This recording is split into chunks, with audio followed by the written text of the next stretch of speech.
Well, good morning. I'm very live here, and welcome to those who are here in person and to those who are joining us via live stream. It's great to be here today, and I'm really looking forward with a lot of interest to hearing what our speaker has to share with us today. I wanted to begin by acknowledging Reverend John Kennedy's efforts and work in bringing this forum to us today. He is away on vacation for the week. I'm sure he will watch later, but my gratitude to him for his coordination and his vision around this. I would like to introduce to you Kathleen C. Pait, who is a clinical psychology doctoral candidate at Case Western Reserve University. Kathleen studies the intersection of mental health and religious, spiritual, and supernatural beliefs. She also works as an adjunct professor for Cleveland State University. And Kathleen will say some more words of introduction of herself in a few moments, but to give a little bit of background on what we hope to hear today and how we've invited Kathleen. So much of our work in matters of spirituality and religion happens at that blurred line between the people living and the people who have not yet been born and the people who have died. And every Sunday in our Eucharist, we call them into song with us at the Sanctus. So we say, Holy, Holy, Holy. We join with the choirs of angels and archangels. So this is a core part and also greatly underexplored part of what it means to be a Christian. Kathleen will talk to us about this and what's known as after-death communications. These are not typical signs of abnormal thinking. They're often deeply meaningful, Kathleen shared with us, particularly during bereavement. And I know that for many of us in our community, we've experienced great loss, and in fact, really all over this country and the world, great loss. So thank you for coming with hearts and minds opened, and please join me in giving a warm welcome to Kathleen Pait.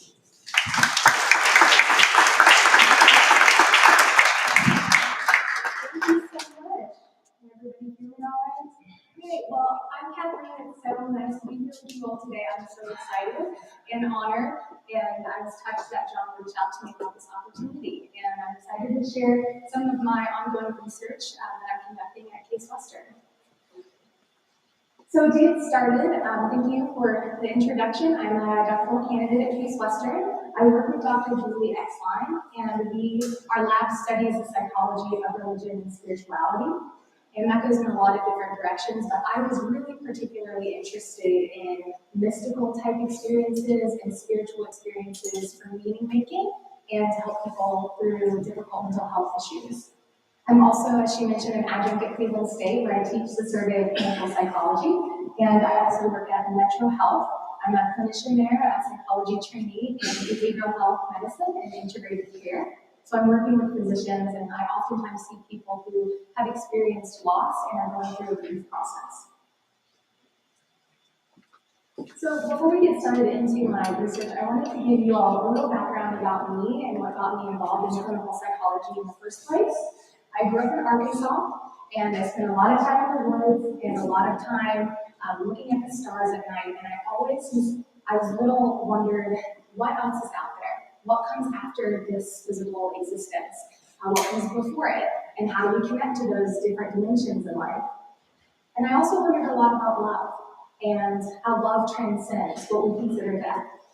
And so all of these different questions were swirling around, and I landed in this program because I was really passionate about making sure these concepts were accepted into the medical model that we have today. So to give you all background on after-death communication, this is the phenomenon where individuals perceive contact from departed loved ones. It often happens spontaneously, so that means they're not necessarily thinking about their loved ones or participating in an activity around their loved ones or their memories. And many people say it's very direct, so it comes to them. It's a message that they received from the departed. So it's been estimated that 20 to 60% of the general population, at least in our country, are likely to experience at least one of these ADCs throughout their lifetimes. It's also true that many people experience multiple, either from the same deceased loved one coming back, or from a different family member or friend, sibling, child, or even pets.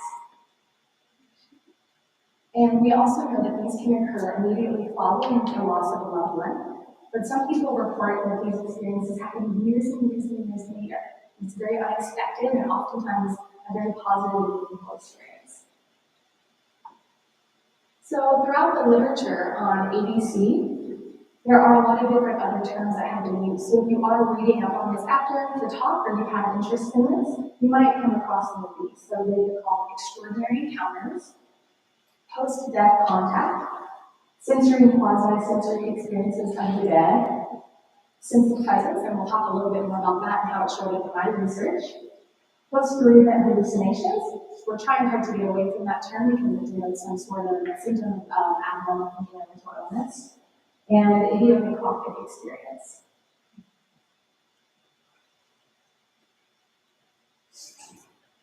So there's a history here in the United States between spiritual and mystical experiences and the medical model, which includes clinical psychology. And what I believe is sadly the case is that there's quite a stigma in mental health and medical health about these type of experiences. Largely because they're ineffable, so sometimes people can't really put words to describe them, they're much deeper, and because science has a hard time cracking through and understanding exactly what's going on. I tend to take a different view. I think that the awe in these experiences is what makes them so, can be so magical.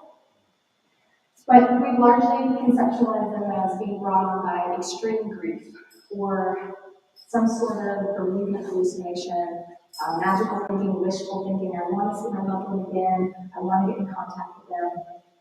Because of this, there's a stigma we know for people talking about these experiences with the doctors. They prefer not to because they're afraid of being diagnosed with a mental disorder, mental health, or of being ignored or dismissed.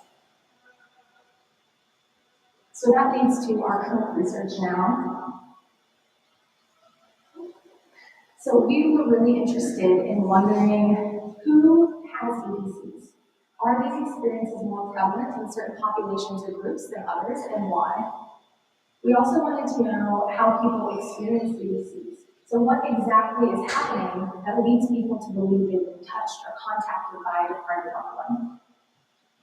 And because we were operating in the field of clinical psychology, we wanted to understand what mental health professionals should know about these experiences because there has been such stigma in the past.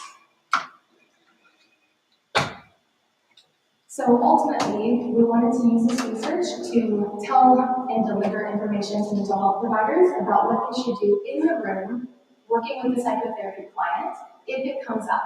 So what should they say? How should they respond? Altogether to make sure that we are starting to remove the stigma around these experiences if we can. So we decided that the best way to do this would be to get a very large sample from the United States. So we developed a 20-minute online survey and we distributed it across the entire country. And amazingly, usually the scientific process takes a while, but within a week, or about 8 days, we had over 300 people endorsing these experiences. So that tells us that these experiences are very, very common, and people want to talk about them. Sometimes it can take weeks, months, or even years to collect that many participants. So we have 321 viable participants, so that means people who were thoughtfully responding, gave really detailed answers to our questions, and that was just so exciting for us. All right, so we dive into some of the fun findings. Participant demographics showed us that 85% were female. That was somewhat surprising, so we wondered, was there a difference between people who identify as female and versus male in having these experiences? One hypothesis is that in our country specifically, women tend to be socialized into being able to express their grief and their emotions. It's much more acceptable generally for women to do that, and for women to talk about grief and loss of loved ones, as opposed to men who tend to be socialized to keep it in, express grief in different ways, maybe not be so outwardly open about what they're experiencing with grief. 32.1% were married, 84.1% were heterosexual. We also had a huge age range, which was really cool to see that people as young as 18 and as old as 87 were reporting these experiences. There was one hypothesis that maybe it would have been older people because generally older individuals tend to have experienced more loss just due to age and time. But we weren't seeing this at all. So these experiences are happening to people all across the board. 31.5% have reported a college education or higher. This was also really surprising because in the literature, particularly around supernatural beliefs, those endorsing supernatural beliefs tend to have less formal education. So to see that over a third are reporting college and higher means that these experiences are happening no matter what people's formal education background is. And then 88.8% were Caucasian. This was also interesting, and I don't have a theory on why this is the case yet. I would imagine that maybe in other demographics, these experiences are called something else, or maybe the norm is that they don't talk about these experiences.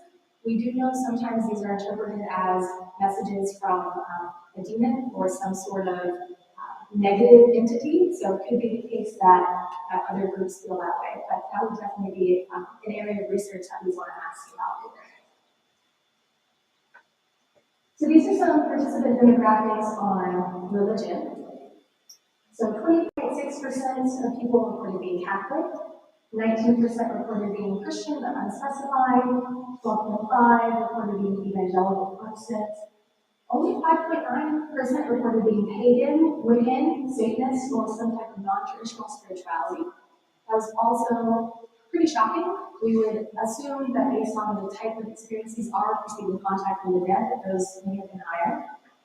3.4% reported spiritual but not religious, that's the SBNR. And then less than 3% of our sample included Jewish, Muslim, Hindu, and Latter-day Saints participants.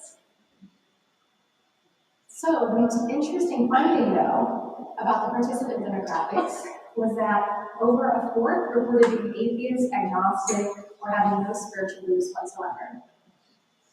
This is also pretty shocking to us as well, because that means people reporting no belief in an afterlife are still reporting contact from departed loved ones. So now to get into the types of ADCs. Again, research question 2 was what actually is happening to make people believe that they've been contacted? So 12.8% reported some sort of auditory experience. And the most common were hearing the voice of a deceased. Oftentimes it was hearing the voice of a loved one say, I love you, or goodbye, or I'm sorry. Sometimes other people heard noises that they credited to the deceased, like footsteps in a bedroom that belonged to the deceased, or a rocking chair of the deceased. The next was sight. 11% reported some sort of visual representation of the deceased. This came in apparitions, and an apparition is a full-bodied, kind of smoky-like figure that they saw that disappeared soon after. Other people reported seeing lights. So these orbs of lights that maybe are more prone to happen in more supernatural circles, with orbs and things like that. But a lot of people said that was so loving, it had to be my loved one. A lot of people, 7.73%, reported some sort of physical touch from their loved one, and this came oftentimes feeling like they had felt their loved one's hand on their shoulder. Other people reported feeling hugged when they were sleeping. Other people reported feeling a kiss on a cheek. And then some reported a temperature change, so feeling like the air, there's some sort of air difference, whether it was warmer or colder in the hot spot, accompanied by a very deep feeling of love. And some people reported smell. This could be perfume, cologne, cigar smoke was also a very big one. So our data was a mixed method, so that means that we had qualitative questions and quantitative, and I tend to think that the qualitative data is really rich and provides a wonderful snapshot of what people are actually experiencing. So this is one of the qualitative answers to the type of sensory ADC they had. So it says, shortly after my dad passed, I was up early and I looked in the mirror. I clearly heard his voice in his unique tone saying, "Well, good morning." It was so clear, unexpected, and wonderful. A second one said, I was grieving my loss and all of a sudden I got the aroma of her perfume. It was distinctly her scent.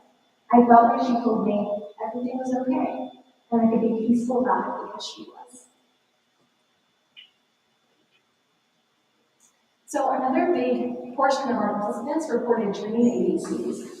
And dream ADCs, they said, were a lot more vivid and real than regular dreams. They were detailed and they woke up remembering those details. And there were a lot of common themes with those dreams. So sometimes there was an apology exchange. Sometimes they received some advice or reassurance from their deceased loved one. Sometimes forgiveness happened.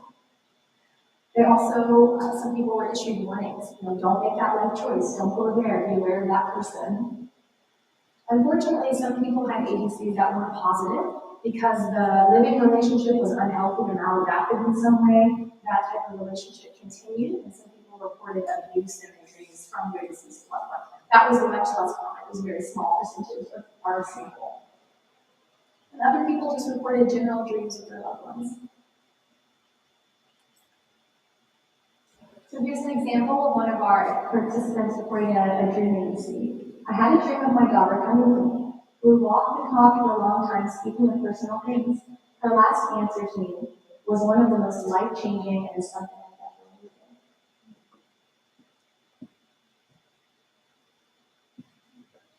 You want to hear something? I'm going to say that.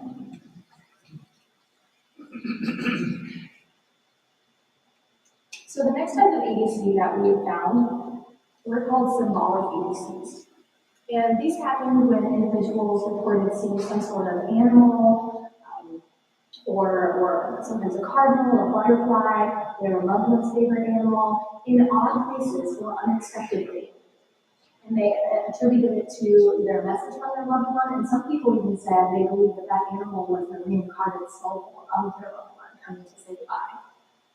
Some people reported hearing music or their loved one's favorite song on the radio at just the right moment with words that really spoke to them.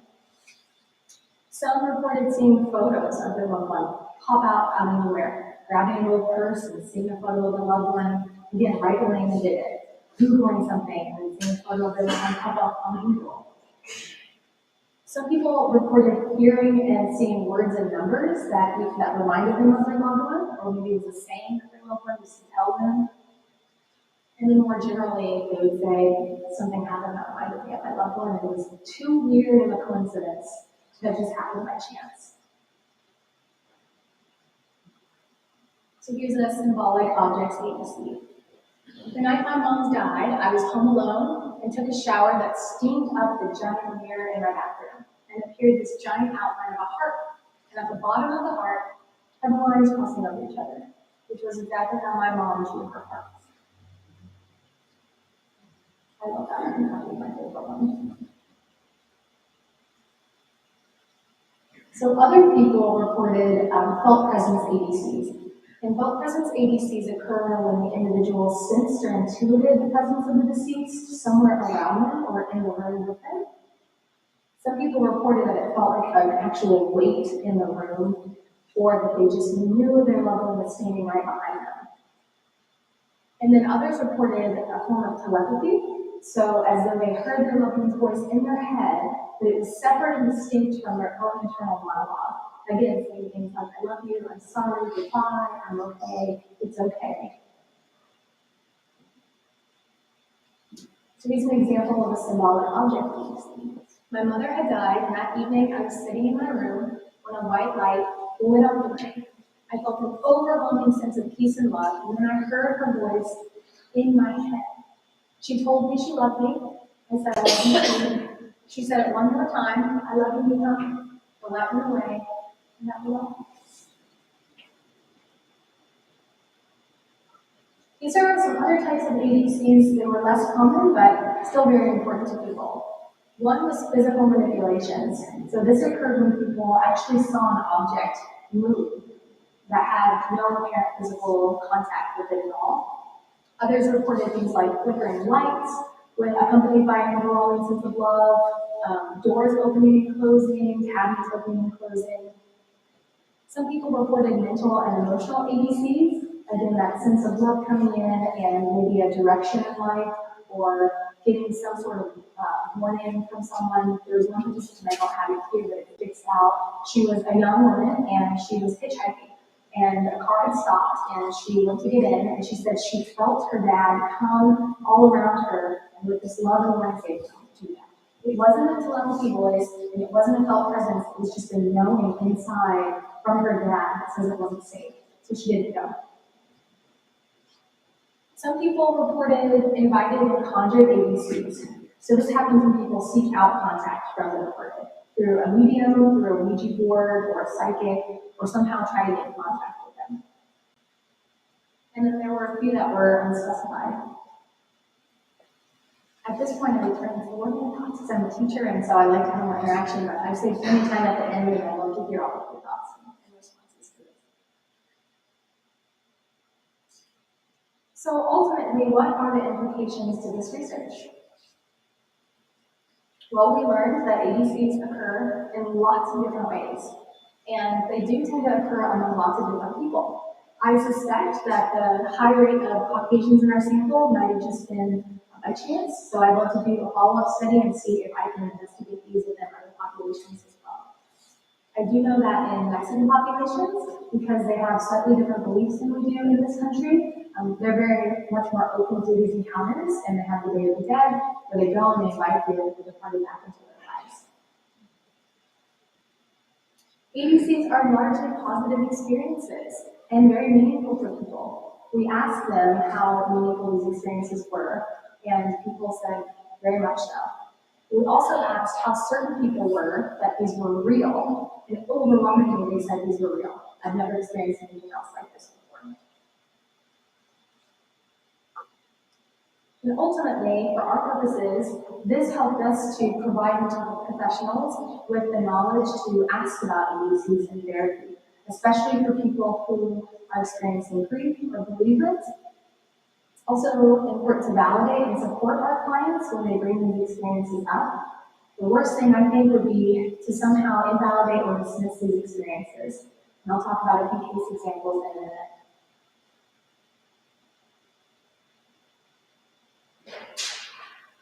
So it happened that while I was conducting this research, and I was also working as a clinician, I had encountered ADCs a lot more than I expected to. And so this is a case example. This is de-identified information from a client to maintain confidentiality. So we'll call him Mr. H. And Mr. H was in his mid-40s, and he had sadly lost his nephew to death by suicide. And this had happened in the year before our treatment, and he felt like he wasn't getting past it as well as he wanted to, and other people were taking note. He also reported really overwhelming feelings of responsibility. He would say things like, I had just called that day, or I should have been there for him. He reported a lot of anger that his nephew's life had gone a certain way and he couldn't help, and he reported a lot of sadness. This all made it really difficult for him to sustain work, which was the primary reason he was coming for treatment. He needed a job, but his grief was inhibiting him from doing so. He reported not being able to think about anything else but his nephew's death. So after several sessions, Mr. H ended up sharing about an ADC. He was pretty hesitant, and he prefaced it by saying, "You are not going to think I'm crazy. I haven't told anybody this but my mom." And he felt comfortable enough sharing it. This was actually the first ADC I heard in treatment, and I kind of got excited. Yeah, all right, let's talk about it. And it was really meaningful to him, but I could tell he was waiting for my response. So we sat for a few moments in silence, and I just asked, "What do you think your nephew was trying to tell you?" And he just broke down into this. And he said he showed up in my doorway at night, and I think he was trying to say sorry. and that he was taken from God to make room in the world for his own unborn child who was expecting in a few months. So the very next week, he came into session and reported that he found a job and he sustained it, that he was no longer thinking about his nephew all the time. He was still very sad and he was still grieving, but it was no longer an overwhelming impediment to moving forward with his life. And I always like to say that when grief is moving forward, we never move on. Our people are going to be with us and part of us forever. Example 2 was slightly different. This was also de-identified to maintain confidentiality. So we'll call this client Miss P. Miss P was a woman in her 50s, and sadly she had lost her daughter to largely preventable medical complications. But she had not had an ADC. And it turns out that in her social group, this was an accepted phenomenon. And so her family, her friends, her church community said, don't worry, she's going to come visit you. She just hasn't yet, but don't worry, she's going to come visit. And on top of processing her grief and her loss, this created a lot of anxiety and frustration for Mrs. P, because she was really upset about not being visited by her daughter. So she would often ask me, is that normal? What does this mean about our relationship when my daughter is alive? Should I be worried about this? And ultimately, we came to the conclusion that whatever these experiences are, maybe in this reality, we can't come to fully understand their mechanics. And so maybe she realized it was because her daughter had completed her life on her and had moved on to the great beyond, and that she didn't need to come back and tell her because the relationship was so good and wonderful and pure on her.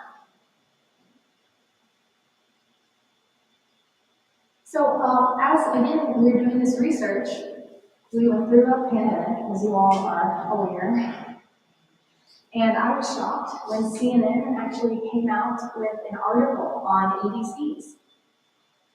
These were individuals who lost people to COVID, and they reported having these experiences, and it was so widespread, and it was so common that CNN picked up on it. So if you all, I encourage you to read it if you're interested in these topics. It's really powerful stuff.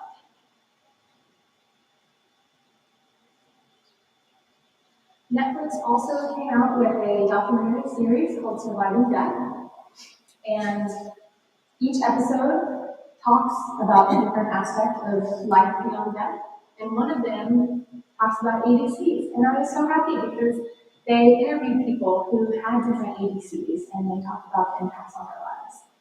So, call it coincidence or not, but while we were doing this research for those things in pop culture and modern culture to come up, I just thought that was really cool, and maybe not so much of a coincidence after all. So if you are all interested, and this is Keep Some Curiosity, these are 3 books I would encourage you all to check out. I have a few of them here. The first is Hello from Heaven. So this is probably the preeminent work on after-death communications. It's what spurred my research and my advisor's research on the topic. And there's also After-Death Communication by Rand, and he calls them extraordinary experiences. And they also detail different types of experiences like this. The one on the left, Human Interaction with the Divine and Sacred and the Deceased, is much more of a psychological read, and it talks about, similar to what we did, actual data and research being conducted on these. And it has also included chapters from individuals from theological perspectives too, so you're really getting a holistic account of what these experiences are and what they mean. And then one I didn't put up there, but I think it's in the same vein, is called Life After Life. This is by Dr. Raymond Moody. Slightly different experience called near-death experiences, where individuals feel that they have died and have been taken to another universe or plane or heaven, and then actually come back into their bodies. And Dr. Raymond Moody was a physician who encountered these experiences again and again in his work and decided to chronicle all of them here. This book was also very, very inspiring for my own work.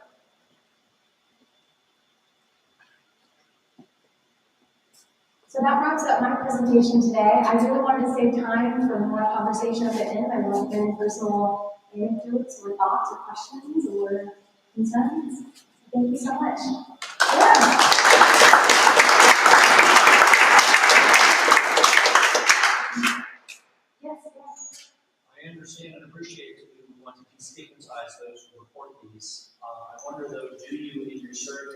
ask questions about prior mental health issues or psychiatric treatment, because it might, in some cases, be a reflection of some mental health issues. Absolutely, absolutely. So we do not ask about those in our research because that would involve a lot of different ethical barriers that we have to surpass. We have to have all of our research approved by what's called an institutional review board to make sure that we're not putting our clients or participants at harm or risk. And so we didn't because these were survey participants, but I think you bring up an excellent point. These are not typically signs of psychopathology, but there are cases where these are symptoms of some sort of abnormal thinking. And usually when that happens, we see symptom clumps. So if the participant, like the two case examples, reported these experiences and I assessed for other mental health issues and I didn't find any, except for maybe depression and grief, then I would largely conceptualize those as not harmful. On the other hand, if a participant or a client reports an ADC and they also report that they're hearing the trees talk to them, telling them to do things, or they're seeing the same figure again and again at night and it's very distressing, or any other kind of flags that might clue me into some type of psychopathology or schizophrenia spectrum, then I would certainly incorporate that into how I work with them. Yeah. But yeah, great. So we have people here. Yeah. Yeah, fascinating topic. I'm curious, as a scientist, you have to come up with things that are repeatable and demonstratable. So how, in your methodology, do you distinguish between, for example, dream, fantasy, and ADC? For example, one could say, I would really like to meet, I don't know, Shakespeare. And you can have that fantasy that you're imagining Shakespeare and having a conversation with him or something, and yet realize, no, this is just me wishing that we're having a conversation with Shakespeare who died 500 years ago. So how do you make those distinguishes in your field? Those distinct differences? Yeah, that's a really good question too. So we are largely not trying to prove or disprove the veracity of these experiences. What our research goal is to understand the impact psychologically on people. So if someone believes these experiences are real, then that's how we conceptualize them. If they believe that they're talking with Shakespeare, then it's above my pay grade to say they're not. Again, largely we're very careful around invalidating people's experiences, and we can't really say if they're real, quote unquote, not real. Then you get into deeper philosophical questions about what is reality to begin with. Maybe we can talk to Shakespeare, we don't know. Yeah, thank you. As for reproducibility, this was a pilot study, and I'd love to go back and do a larger study with more than 1,000 participants. And I'd really like to do quota sampling, so that means we go into the larger culture and we say we won't stop data collection until we have 20% Black or African American, 20% Native American, 20%, so we can really start to look and compare them cross-culturally.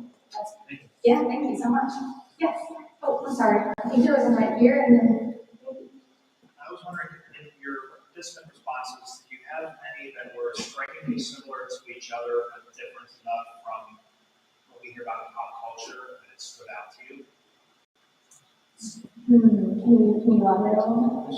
So someone might imagine that they had an ADC because they have heard of a similar experience in pop culture.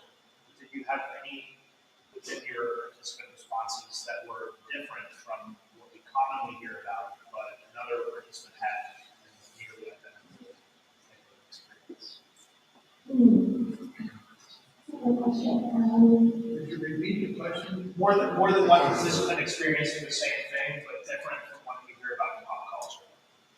Yeah, so more than one participant experiencing the same type of ADC or similar, but not one that we hear in pop culture.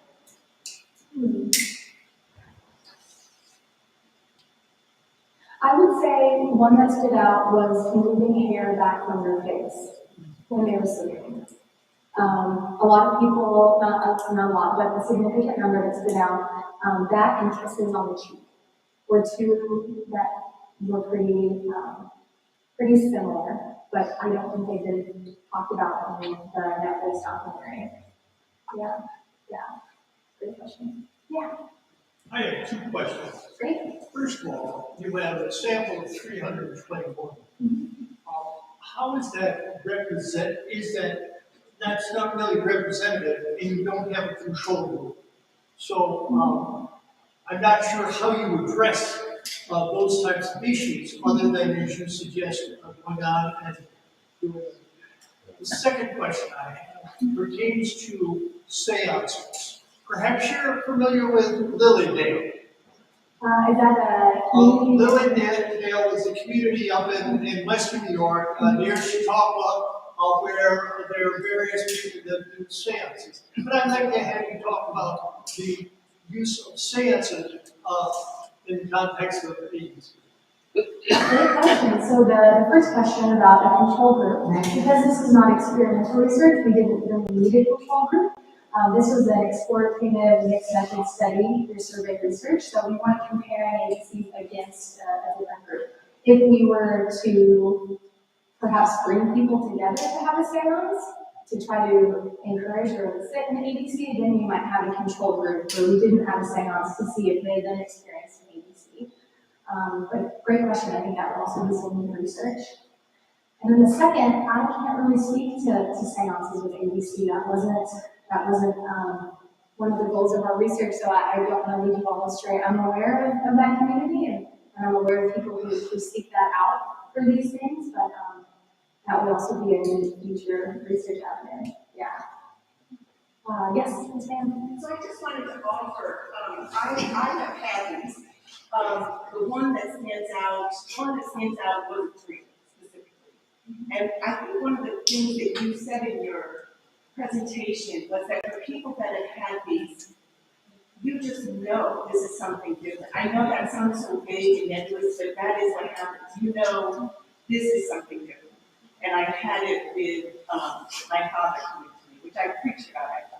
And I've also had them where I just feel their presence within me. So I just wanted to, I have to get ready for the next service. I'm always happy to talk more about it because so much of what you're saying reinforces my experience of it. So thank you very much. Thank you for sharing. I do have had one of these experiences. It was very, very powerful. Okay, so start in the back and then we'll come to the front. Yes. I just wanted to share that ADC is in fact great. I can tell you I have to take a lesson about the reason to do but I think it's crazy. This girl was talking about the dad and communicating with him or family members.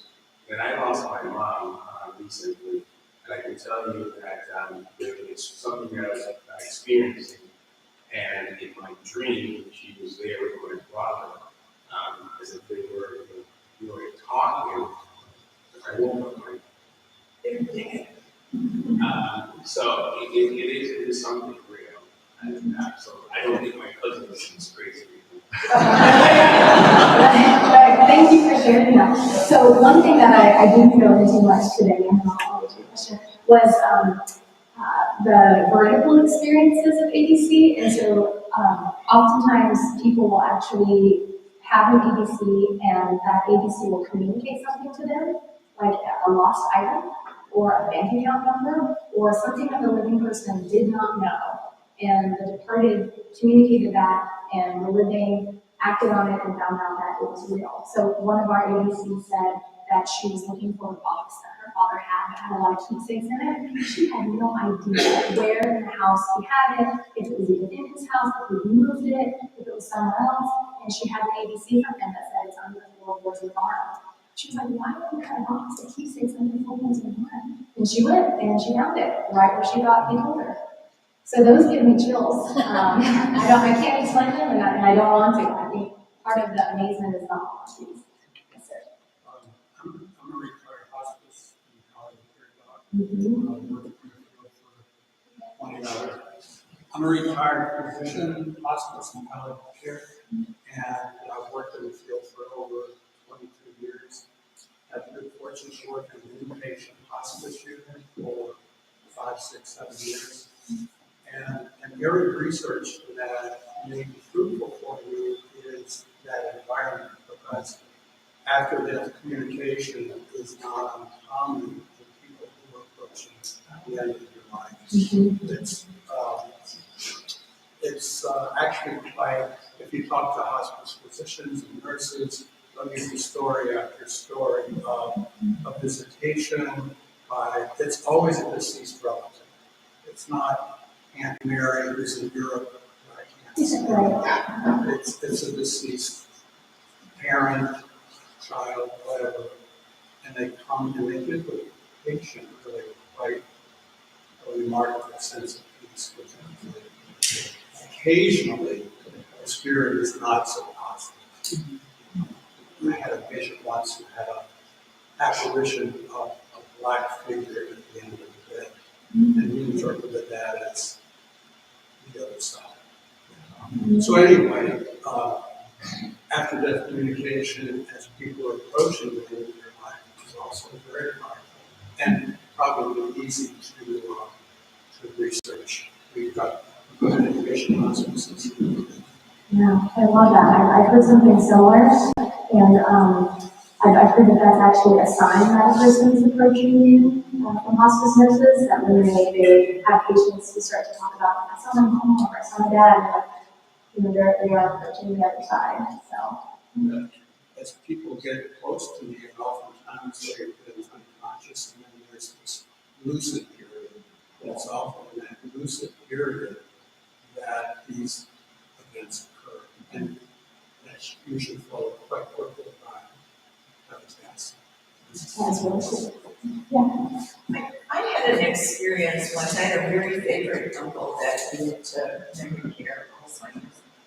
And, I couldn't go see him anymore because his son kept saying, don't do it, it would be really sad and all that.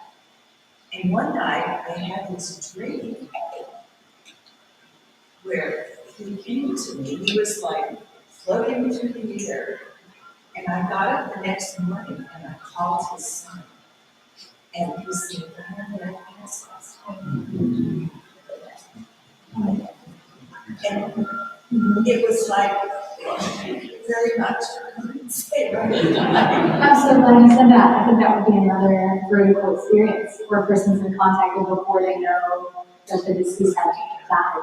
Right. Yeah. And I couldn't believe it because it was kind of one of those things where I thought, they're going to think you're crazy. And I just had this dream. Yeah, so some of our other research in this times that we can go into it was about disclosure of these experiences, who people tell and why, and what responses do they receive from their listeners, and how those responses impact how they interpret the events.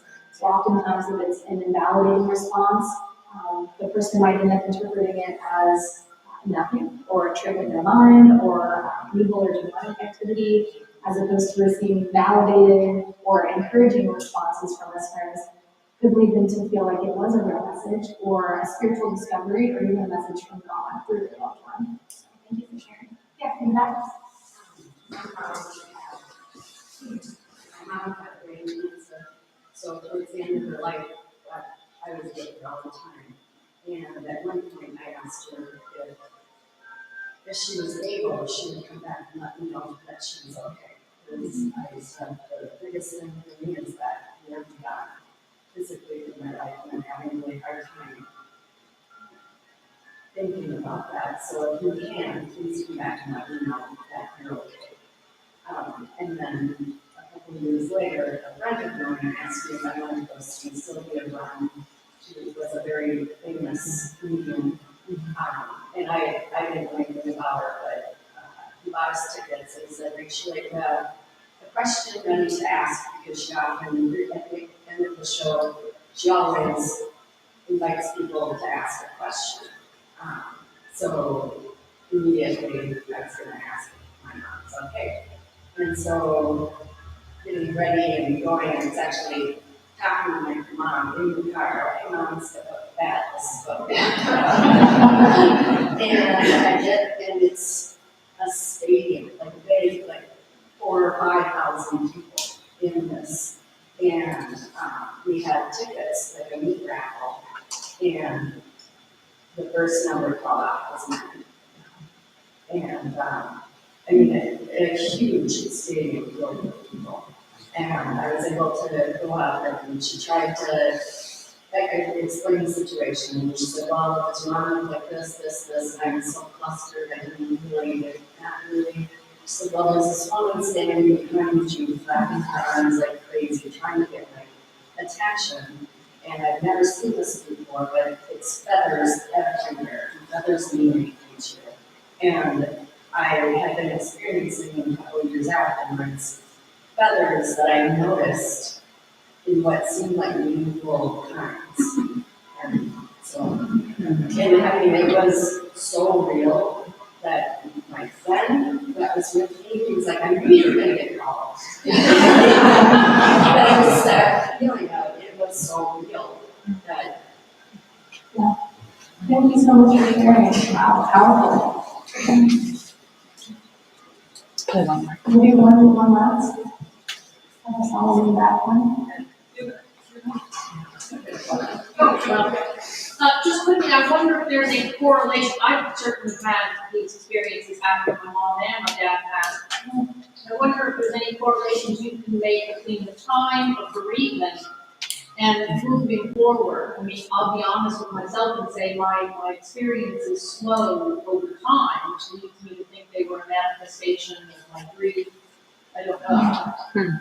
Yeah, well, we did find that there was not a correlation, that people have had these even years and years after, very unexpectedly. And I too have asked my mom and dad when he passed, please come back and let me know. My dad had crawling in his financial evidence, he has spiders. So, yeah, thank you. Thank you all so much. I hope you enjoyed it.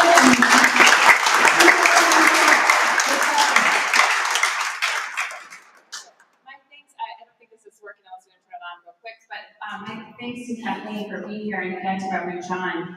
And I wanted to echo what Jeannie said for those of you who maybe didn't hear it, but this topic it touches hearts and nerves so deeply, and I felt that in the room, and I felt the sacredness of the mystery that you were inviting us into. So thank you for dedicating your life to that, and thank you all for being here and helping to create that space. If you would like to talk more amongst each other, of course, but also with any of the clergy, I know I can speak for all of us that we're open to that and would love to explore this more with you. And I did want to give one plug. The last forum of this month and the first forum of March, Reverend Brandon and I will be somewhat extending this conversation, talking about holy living and holy dying. That will culminate in a look at planning our own funerals, which is an administrative task, but also a deeply spiritual one. So that's a teaser for those forums to come, and also an assurance that this conversation of this mystery